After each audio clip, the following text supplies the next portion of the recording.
High বন্ধুরা, আমি সঞ্জয়। বর্ষা শেষ, দেখো গোলাপ গাছের কীভাবে ডাল ছেড়ে দেওয়া হয়েছে বা কেটে দেওয়া হয়েছে।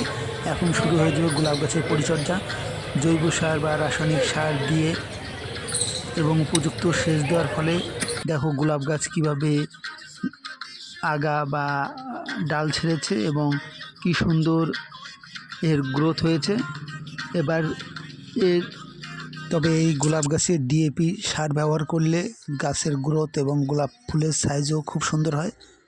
তাই আমরা এই ডিএপি সার ব্যবহার করতে পারি এবং পর্যাপ্ত পরিমাণে এই গাছে ওষুধ স্প্রে করা প্রয়োজন, কারণ পোকামাকড় এই গাছের অনেকটা ক্ষতি করতে পারে এবং পাতাগুলো ফুটো করতে পারে এবং ফুলগুলোকে ফুলের রস চুষে ফুলকে রক্ত চুষে ফুলগুলোকে এবড়ো খেবড়ো করে দিতে পারে।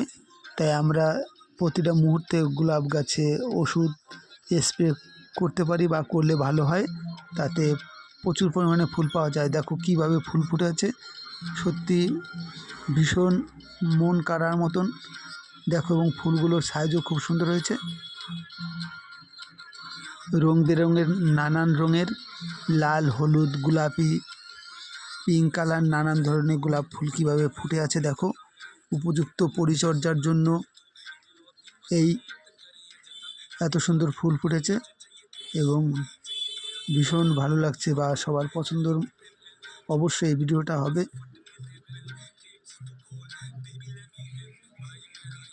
দেখো কি সুন্দরভাবে ফুল ফুটে আছে, মানে মন ভরে যাবে, ভীষণ ভালো লাগছে। উপযুক্ত পরিচর্যার জন্য আজ এত সুন্দর বা এরকম গোলাপ ফুল ফুটেছে এবং গোলাপগুলোর সাইজও খুব সুন্দর সুন্দর হয়েছে।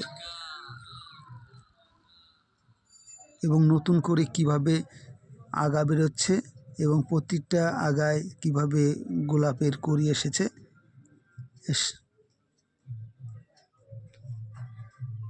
এই গাছে দীর্ঘমেয়াদী ফুল পাওয়া যাবে। তবে দেখতে থাকো আমার এই ভিডিও, গোলাপ ফুল গাছের ভিডিও, তোমাদের অবশ্যই ভালো লাগবে। আর ভালো লাগলে অবশ্যই আমার চ্যানেলটিকে সাবস্ক্রাইব করো, যাতে আমি তোমাদের মাঝে আরও নতুন নতুন ভিডিও তুলে ধরতে পারি।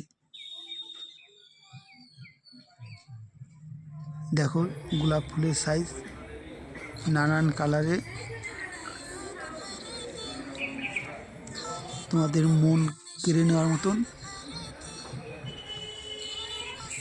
আশা করা যায় তোমাদের মন কেড়ে নিয়েছে এবং তোমাদের ভীষণ ভালো লেগেছে এই ফুল গাছের ভিডিও।